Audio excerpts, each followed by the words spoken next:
ये देखते हैं प्रश्न नंबर फर्स्ट का फोर्थ पार्ट क्या कहता है।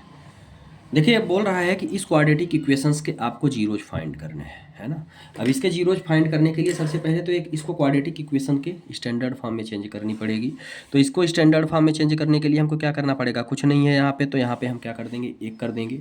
वहाँ पे एक लिया तो इसका हम क्या लेंगे, एलसीएम इन तीनों का 8 आएगा, ठीक है।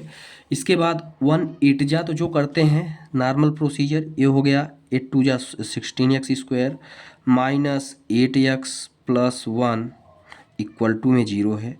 इसका यदि मैं तिर्यक मल्टीप्लाई करता हूँ तो मुझे मिल जाएगा 16x² माइनस 8x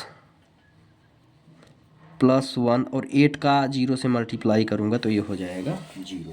तो ये मुझे मिल गई अब क्वाड्रेटिक इक्वेशन स्टैंडर्ड फॉर्म में।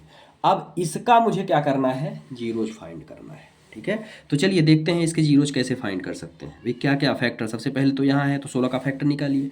यदि आप 16 का फैक्टर निकालते हैं, है ना, 16 का फैक्टर निकालते हैं तो क्या आएगा, चेक कर सकते हैं आप। भाई एक तो 4 इंटू 4 आ जाएगा, 8 इंटू 2 आ जाएगा, 1 इंटू 16 आ जाएगा, ठीक है। तो अब चलिए देखते हैं कैसे कर सकते हैं। भाई यदि मैं 16 का फैक्टर निकालता हूँ तो ये होगा 4 4 4 जा 16। यदि मैं यहाँ -4 और -4 रख दूँ तो ये -8 मिल जाएगा, है ना। तो चलिए देखते हैं। ये मेरा है 16x² -4x है, ये भी मेरा -4x प्लस 1 इक्वल टू किसके आ गया, 0 के बराबर आ गया। यहाँ तक कोई दिक्कत नहीं होनी चाहिए। कुछ नहीं किया है, सिर्फ इसका फैक्टर ऐसा निकाला है, ठीक है।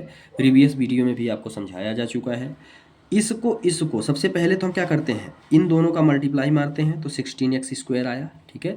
इसके बाद जो 16 आया, जो नंबर्स आता है उसी का हम फैक्टर निकालते हैं। फैक्टर मेरा ऐसा रहता है जो इन दोनों को सब्ट्रैक्ट करूं या ऐड करूं, कुछ भी करूं तो मेरा ये प्राप्त हो। तो 4 में से 4 को यदि मैं ऐड करता हूं तो माइनस के 8x मिल जाएगा, क्योंकि दोनों वैल्यू मेरी क्या है, माइनस में है। आगे समझ में। अब यहाँ तक हम आगे चलते हैं तो यहाँ से मेरा क्या हुआ, अब इन दोनों का आपस में हम क्या करते हैं, पेयर बना लेते हैं और इन दोनों पेयर्स को सॉल्व करते हैं।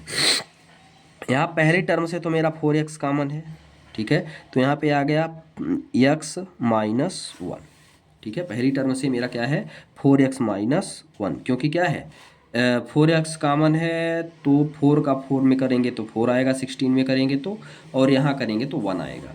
यहाँ यदि मैं माइनस कॉमन ले लिया, है ना, यहाँ पे आपका -1 कॉमन ले लेते हैं तो यहाँ भी मुझे क्या मिलेगा, 4x -1 का 0 मिल जाएगा, क्योंकि यहाँ माइनस मैंने कॉमन लिया। होता क्या है, minus into minus equal to होता है प्लस। तो यदि आपने माइनस कॉमन ले लिया प्लस से तो बचा क्या, माइनस बचा, तो ये आपका माइनस आ गया।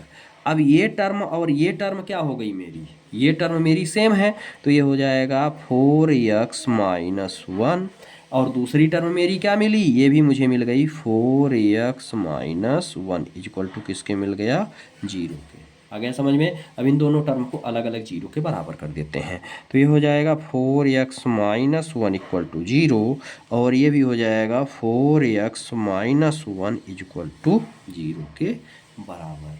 तो x बराबर यदि हम निकालेंगे तो ध्यान से देखिएगा, 1 इधर आया तो पॉजिटिव और ये 4 मल्टीप्लाई में है तो ये आ जाएगा डिवीजन में, ठीक है। सेम कहानी यहाँ भी होगी, क्योंकि सेम वैल्यू है तो ये भी आ जाएगा। 1 इधर आया तो पॉजिटिव और ये 4 मल्टीप्लाई में है तो 1/4।